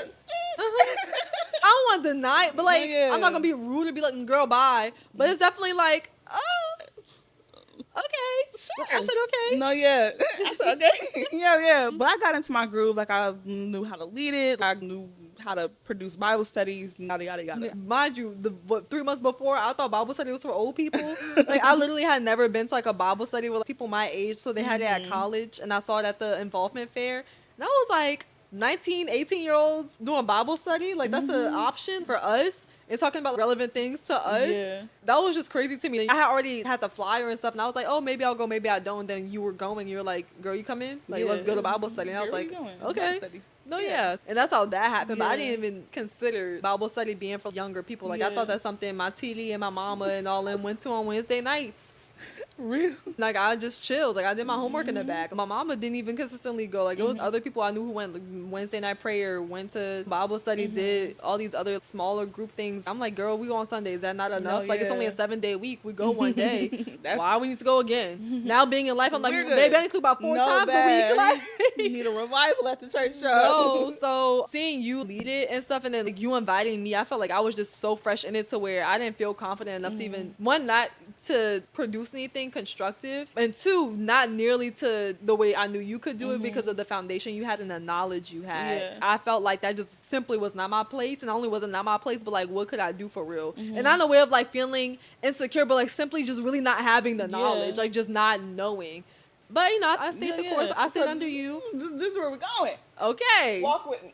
Talk with me. So, let's go. So find you at home. Find you at church. Key thing you said was consistency, like staying the course. Oh yeah. So the first time I asked her, like she wasn't ready, which is fine. Like it's good to know when you're not ready to do a thing, especially like lead something or be involved in that kind of depth, because I feel like that's common sense. Well, it's not wise to lead something that you're not well versed in or established and familiar with. Yeah. And also something with dealing with people's actual spiritual lives too. Like you want to make sure that you... I shouldn't have been leading nobody spiritually first semester freshman year. Baby, I was barely leading myself spiritually. Spirituality was not in the room with us. No, like it was in the room, but she was very much like, no, she was in the corner. She was there, but I would be like, hey girl, walk past. Like we were cordial. We wasn't like besties though. You know what I'm saying? Like, we was cool. My food type beat. Yeah. We was in like, girl, you having a good time here? Okay, cool. And go about what I want to do.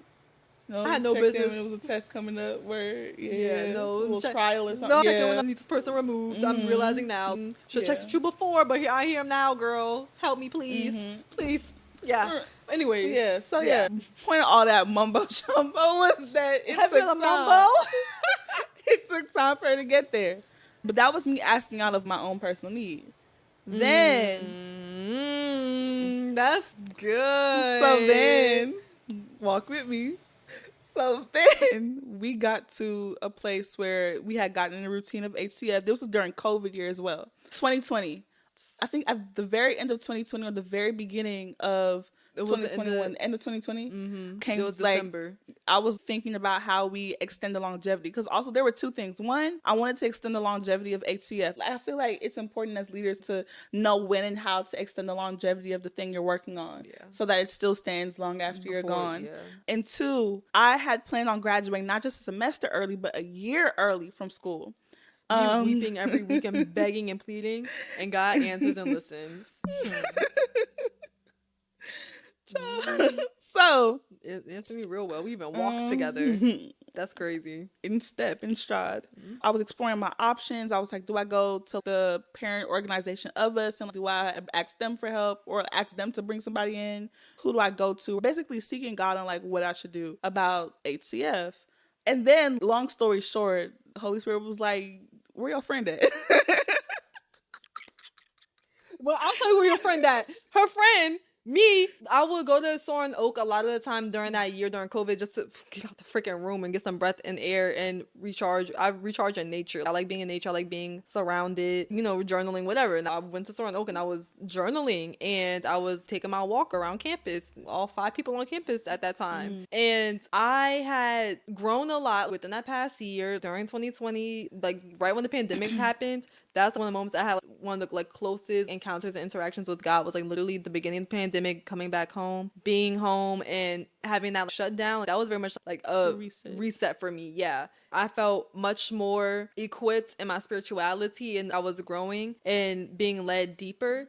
And I can't remember like exactly what I was journaling about, but I felt told to be like, okay, next semester it's time to like pursue leadership or like consider leadership in this thing, because I was pursuing leadership with BSA. I was pursuing leadership in the things that I enjoyed in other aspects. So I'm like, there's one aspect of my life where I'm also growing. Why not go deeper? Yeah. Now it felt like it was actually time, and it was time to grow in another sense and like challenge myself in another sense and like spiritually. That's where your friend was at Soaring Oak journaling, and that's where I was like, I need to text Courtney and I need to ask her about leadership and meet with her about it and see if that's something she was willing to do, is like be a co-leader.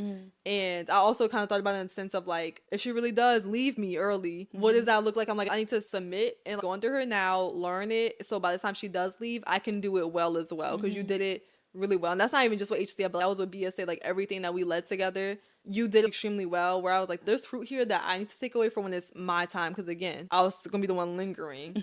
And so I'm going through a time of lingering. And so I've been lingered.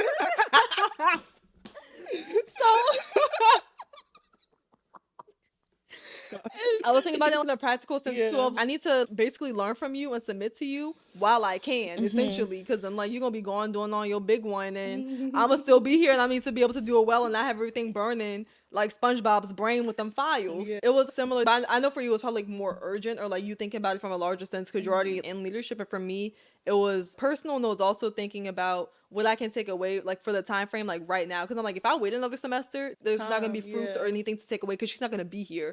If I wait till next school year, I'm gonna have to really be in it, roughing it, figuring it out, and not having a foundation that I learned that I was able to establish in partnership and co-leadership with you. So when it comes time to me being a leader by myself and then bringing other people under me, I don't have to kind of flounder, figure it out, or see what works and see what doesn't, like have that trial and error, because we know what works now by that time. And that's hilarious to me, because while you were getting yourself, y'all, like, it's not just you like getting yourself together, it's the 180 that happened.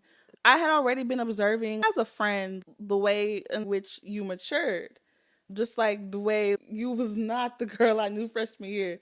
Like, you, Girl, Lord. no. Thank God. And thank God. No, before and after, for real. No, yeah. And so, like, observing how not only that you were walking with God, it wasn't just believing in God or in the religious sense. It's like, it was a relationship. Being in step with God. Like, very much, I gotta seek God for. Like, was I like, never talked about seeking God before. No, and baby, did I sought. I've never been sought. I've never been through a time of seeking. No, baby, was I. Yeah, so just seeing you in that process and seeing how much you had changed. And I know one of the things that got me to where I was leading HCF as a freshman, was my mentors, them seeing me want more of God and want to grow in that certain stature, and them ushering me into position, taking me under their tutelage basically, and like showing me how to lead and showing me what things to listen for and to look for and all the things. Following that example and wanting to do the same thing with you, because I saw how much you were growing. I was like, well, you can't just grow on an island by yourself. Community. Leading something such as HCF, it was very personal, it was very intimate, and it was very much an open space, a space that you thrive in naturally, knowing that that was a good venue to pull you into. So then when God was like, where your friend? I was like, who friend? Which friend?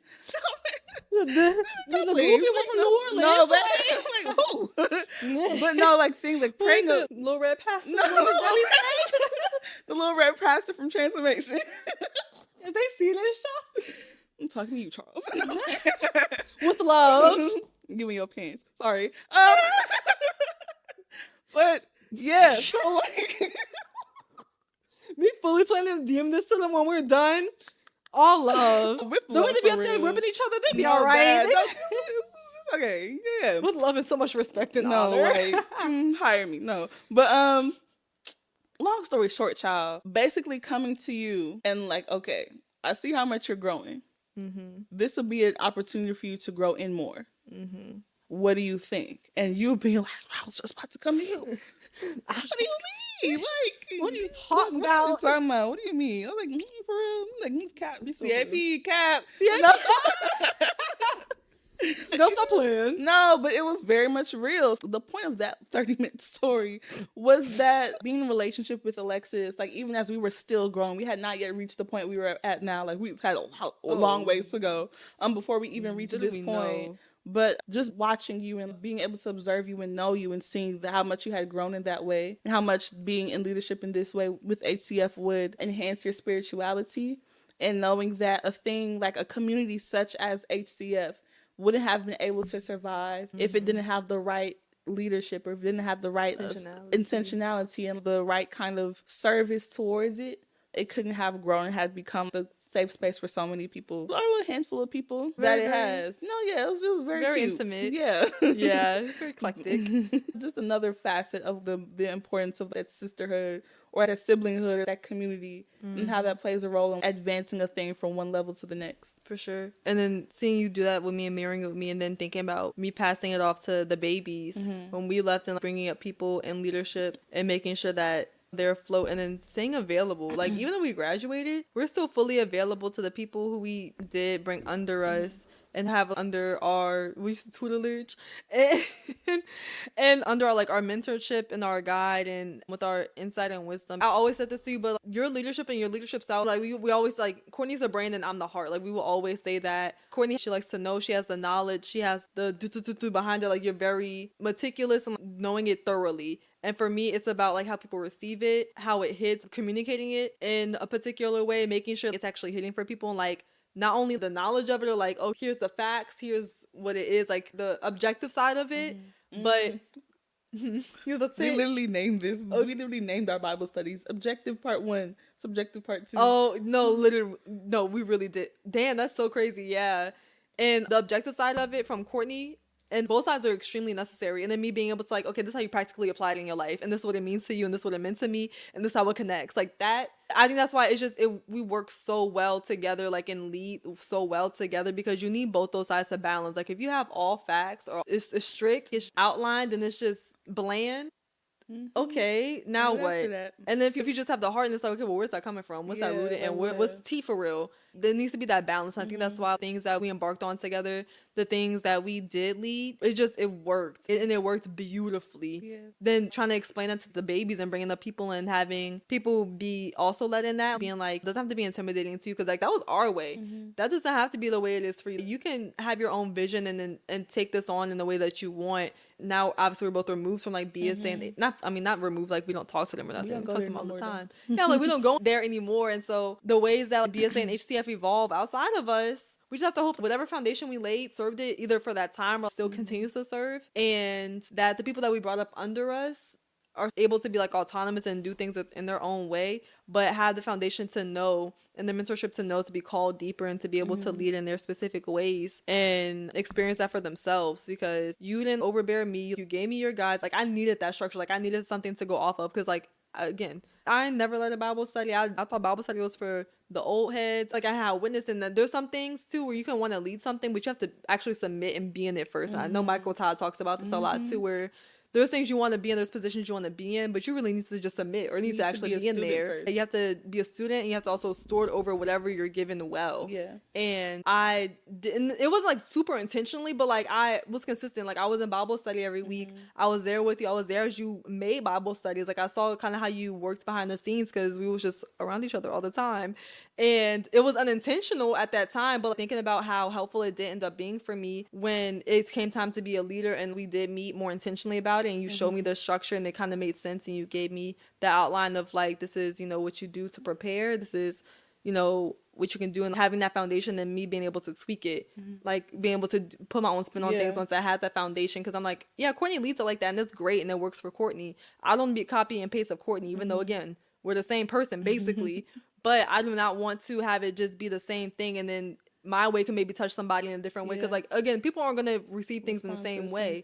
And I know there was Bible studies where for some people, they loved when you led. And some people, when I did a certain way or I did certain exercise, it resonated with them. And you have to have that rotation or you have to have that balance to where you are able to communicate things in different ways so it can resonate with different people and touch as many people as possible. Yeah. For sure. And what I also want to remark on is that, because you were talking about how I approach things from a very logistical, theoretical standpoint, when you approached it with a very practical, or how you can like apply it to your life and what that looks like for you personally or for people personally. But I think what I've recognized also over the past couple of years is that even those things have rubbed off on the other person. How I very much used to classify, I'm the brain, you're the heart. Period. But now it's like we're a body, you know what I mean? Like brain and heart and lungs and legs and hands, fingers, you know what I mean? Okay, and eyes, you know what I mean? Saying all that to say we don't have to operate as one singular thing. You don't have to stay in your specific lane. Because I very much needed to embrace the emotional and the social side of things. The degree? Degree coming to work. Okay. Needed to embrace the things that people, human beings connected with. You know what I mean? Very much needed to know how to pair the theories and the structures and the hierarchical research and all the things with the heart. You had told me like a few like months ago or something like that. We were talking about one of the many conversations we were having about how you learned from me how to challenge things that you receive, like how to challenge structures and how to challenge information and things like that, how to approach things from a certain standpoint. That symbiotic sharing of strengths, sharpening. So now it's just not like, I'm just not approaching things, I'm not strict no more, you know what I mean? Like, and then there's also very much like a very well-rounded finesse to the way you approach things now as well. So I feel like that to me is remarkable because we no longer have to be a singular thing and fit a certain mold that we may have created for ourselves, we may have embraced because it was easier. Now we can be multiple things, but be multifaceted. I know what you're gonna say. And let that be good. Yeah. Oh, this goes perfectly into like the next point we want to get into, but also allowing each other to grow in that and not staying strict on those expectations of, oh, you coming into my lane, you're supposed to be the heart or you're supposed to be the brain. Yeah. Like, now you do like back. Like allowing yourselves to grow in that, like really do lead and allow ourselves to merge together.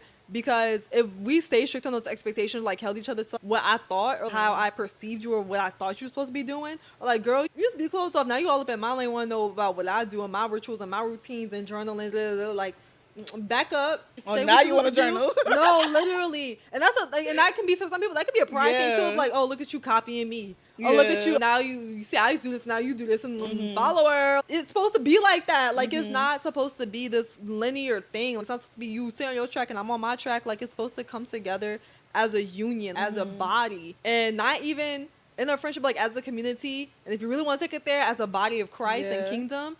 But you have to allow yourself to grow, allow other people to grow in those spaces too. Because like, what if you also, on the flip side, stifle yourself with being like, oh, well, I'm not supposed to be dabbling in that anywhere. Oh, like, I don't care. Like, they got that covered. I'm not going to entertain that. I'm not going to grow myself in that way because they got that covered. There's still things to take away. There's still things that you don't have to limit yourself to because you think, well, that's not my space. That's not my role. That's not my lane. There's always going to be power and knowledge and knowing more or experiencing different things or delving into something that you may not be familiar with. And you have to allow yourself to grow in that. And then we have to allow ourselves to grow in whatever it is that we are striving for and wanting to see in ourselves, in our personal relationships, and then in our orgs, our community, our leadership, etc. So that literally goes into the next point of where we were when we met versus how we are now. I feel like we've kind of covered where we were and how I get it. Yeah, how different it is now. And you always talk about how everybody and their mama knew me freshman year. We would be walking around and people would be greeting me freshman year. Like, girl, we just got here 2 seconds ago. How did they know you? Who are how these you niggas? know? And you just be there. and just quiet to yourself or whatever. And then sophomore year, you were an RA and you got into leadership, and so you had to know people. Like you had to be in the mix a little bit more, and growing in that. And then me with things that like, you were comfortable doing, solo dolo, your leadership, your work ethic, all those things, and me coming into leadership and seeing things handled very differently, because I was confident in my leadership style, and I thought my leadership, I was, oh, like, yeah, that works, like, it's good. And I saw the way you led, and I saw the way other people led. Like you said, St. Ned's is a very community-oriented school and prioritizes leadership and social justice and taking on your world and all those things, and that's a big reason why I chose St. Ned's. And with that, I met people who were of my likeness, and I met people who were able to, one, show me different ways to handle things and do things, and then two, who sharpened me and edified me and challenged me, because I wasn't the only one doing it now. Right. Like versus high school where it's like, it's just me, or it's just a handful of people who are interested in the same things, versus now it's a whole school like that. Yeah. So the standard is raised. Yeah. Like it's no longer like, oh, you stand out because you're the only person doing that, or you're only a few people doing that. The standard is very much raised, where it's like, oh yeah, all these people did all that too. And then this is how they did it. So being exposed to that and being like, what can I take away from this? And then for me, it became a thing of, yes, I knew I led well and I knew you led well, but when it came time to actually lead it and lead it my way, would it work well for the ways that it works well for you, or like the ways other people led and it was successful? Will my way be successful? That's something I had to grapple with, and that's something I really had to kind of reckon with, especially when it came to junior year, when it came time to transition from being vice president to me being president for BSA. And we would literally leave events and we would go talking in different rooms, because you'd be like, look at me. Like, nothing about Simba and Rafiki, and be like, you don't even know who you are. I'm confused. You don't even know who you are. You like, look at me, like, you got this. And really reassuring me in this, because all the layers I went into it, to like just completely restructuring BSA, doing it completely different than anybody else, and all the details that went into it. And it was us, but a lot of it was you, and I mean, you carrying your burden and taking on a lot. But me there supporting you, and I'm like, I knew I was a good supporter. Like, I knew I will always happily work and submit to you, because I trust you and your leadership and your heart that much, and you do it so well. Like, I know it's not gonna be no silly goose games. I know it's not gonna be no BS when it comes to you. Like, you're gonna get down to it. And so for that, I'm like, yeah, I was comfortable being VP. Like, it was cool, and I knew I wanted to be president. And I just was kind of like, dang, what's it gonna look like when you're gone, when it's just me, and like it's a new team, and there's new people, and we have to now carry on this standard that we set for ourselves. Like, the stuff that we did that was, now we're trying to make the standard, like, doing it now the second year in a row, and then elevating it, because it's always supposed to grow. What does that look like? That intimidated me, and I had to kind of reckon with that. But you were very solid in that. You knew, like you said at the beginning of this whole episode, you see people from a different lens that they see themselves, so you can see things in them that they may not fully be confident in for themselves yet. And that was very much the instance there. And like, again, I knew I was going to leave BSA and do it, and like, it was going to be okay. Like, I knew it was going to be fine. Like, it was going to go down in flames. But I always was like, will it be better? We did so good. Could I make it by myself better? And you did. And she did. Please. So yeah, thinking about that and like the growth that comes with that, and the growth on both of our ends. Think about like the growth that came from that, like you being in the mix and getting to know people and like your leadership positions you took on and the jobs and roles, and how that almost in a way like even propelled you into like being so ingrained in your ways and work ethic and the structure that you have for yourself. It all works together so much, and now we're both in this space where we can reflect on it and recognize it, and also, what does that look like for grad school? Like, what does that look like in the future? What does that look like in our careers? I'm excited, but it's also like, damn, like what next for real? No, like what next, and then also what's next, like without stinks, without like you. Like, I think about that, because when January hit, I was like, ooh, time is ticking before we hit Arizona and Tennessee. But we joke, unless you're serious, but we joke about how the things that we started on campus, we gonna create like a chapter at our schools. Like, we gonna do a 2.0 number. Same thing, different title. Have a Vandy ASU crossover just to be able to work together. A conference. Just to meet each other in like Colorado or something. Like, girl, And so thinking about that, but also I trust that the same way that God led us to each other and the same way he had to work out all the kinks that we had separately, and that we, the ways in which we kind of clashed a little bit before we were able to blend together for real. Yeah. Like he'll do that and even more, because in those times where it was harder, those times where freshman year, I didn't know it was gonna be this. You know what I mean? I was like, oh. Because you said something like I did. Yeah. I You know what I mean? had much Like vision every for time we us. talk about I was this, I'm counting on like, you. girl, it was never that serious. And for her, it was. She was like, oh yeah, it was gonna be It was us always that the whole serious. time. Me, I was Because like, how could it not? yeah, but like, so you saw like you like your serendips. Me, I you're not do. dealing facts. Like, Yeah, that's something that's funny too. Like I feel that's a whole other thing. No, yeah, but yeah, for me it just all looked too good. I was like, Yeah. I'm like, He's like, God's this hand is a sign. is in this. Signs, please. I don't believe in signs. No, miracle signs and wonders follow No, me. bad. Like what? So yeah, so now we didn't know. I couldn't have fathomed that all of that would turn Now into this. I couldn't have fathomed it would be to this 92, Yeah. but I knew he was gonna be around. Yeah. Like, I knew he was gonna be locked in. Yeah. I It was gonna be now like could not this, yeah. nearly anticipate it was like all that we ended up achieving together. No, yeah. Yeah. I think achievements for me, I don't want to sound like I achieve easily, but like achievements are very good. It feels really good to achieve something, especially with someone that you're friends with and someone that you love. But also I think for me, the monumental parts of it are the depth of our relationship for me. Like that's the part that has really transformed my mind. Oh yeah. Because I wasn't getting this deep with my homegirls in high school. You know what I mean? Yeah. Like to this day, like it's me and my one friend from 4th grade. She girl. You know what I mean? Like, Yeah. you know what I mean? Like I'm so cool with people in high school, but like a deep relationship, like it's her. You know what I mean? Like it's not my. It wasn't my cup of tea. Yeah. Just like reflecting on the fact, I this is my little note to you the other day, but just like reflecting on the fact that like we're here emotionally, like that we're this intertwined, like our lives are this involved, that our paths cross this much and intersect so precisely and so intentionally, like the way God designed it.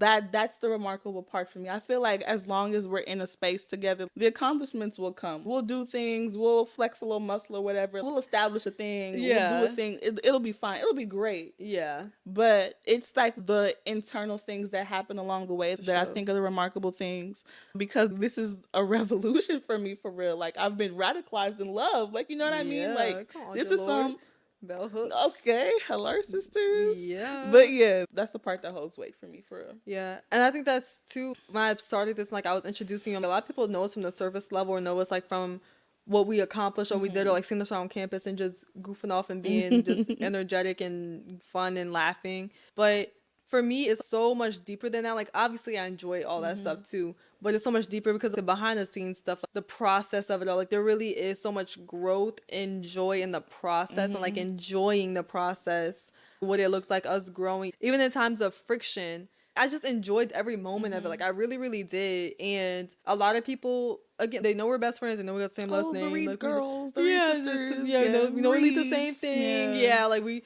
basically had the same job, like everything.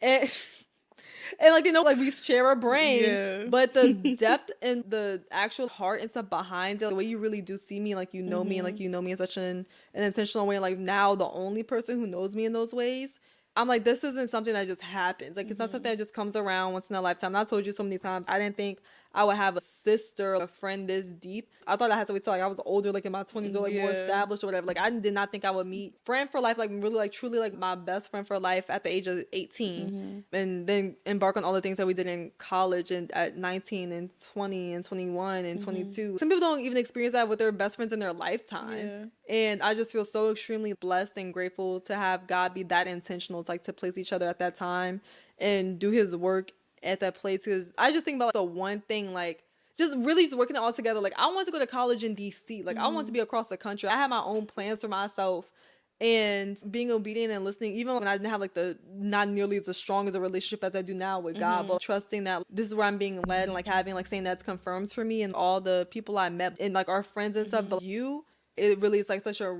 revolutionary, radical thing. And I love it. I love it. I love it.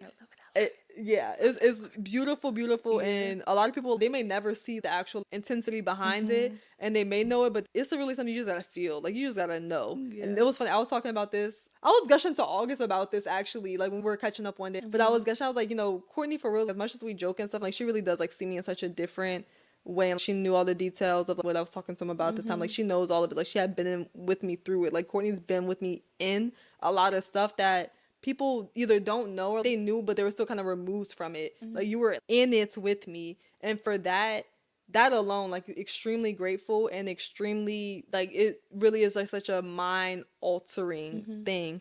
And forget all the accomplishments for real. Like, I don't like all that. Like, okay, cool, great. My resume look like a receipt, whatever. But the relationship and like the personal growth, the emotional, spiritual, intellectual, mental, I would say physical. Wow. What's gonna play? Growth is like far exceeds all the woo-woo things that we started and did and accomplished. Like, okay, that stuff is temporary. Yeah. I get to like share the love that I got to learn with you to my kids. Like, that's deep. No, I get to, like my kids got a TD already. No, like, I get to go into relationships and like know a love and experience. I have a standard of love higher because of you and our friendship and our friends and our friend group and our friendship and our community. Like, I get to have a standard race for myself when I encounter other people. Like, I know how I can be loved, but how intentionally you love me and our friends love on each other, the support that we have. And like, I'm so grateful for that, because that's the thing that's gonna last. Like, that's what it's about. I get to share this with other people in community. Like, I can't share power to the people with everybody I come in contact with. Like, I mean, a little bit, because like, you come in contact with me, you come in contact with all the stuff that I stand for, but like, I can't share all the accomplishments with every single body. Like, I can share love though. Like, when I encounter people, I can share light and knowledge and joy and the things that are produced in me from relationship with you, with our friends, with our community from St. Ed's. Like, I'm very grateful for St. Ed's too, and the people that are there on that campus. Like, it's just a little bubble of paradise. Right. If you're looking for a college, there's a little small liberal arts school in Austin that costs about $80,000 a year. Okay. The price is steep. It's worth it though. They give money when they want to. Yeah, but they give love all the time. Toppers up. Please, and then putting this like in a montage, like, girl, bye. Then Beyonce saying that word's you. Yeah. And so, anyways, that means selfie with Dr. K. Anyways, love and miss.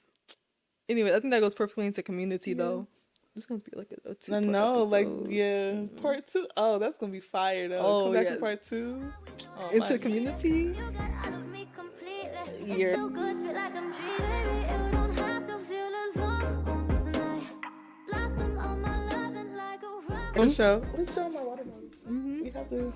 Waller. Sponsor us. I love this. The only water. I'm not a water bottle girly. Like, you know, give me a bottle of water. No, give bad. me a cup or something. Bad. No. But this is the only water bottle where I actually like and enjoy and like refill all the time. I keep that thing on me.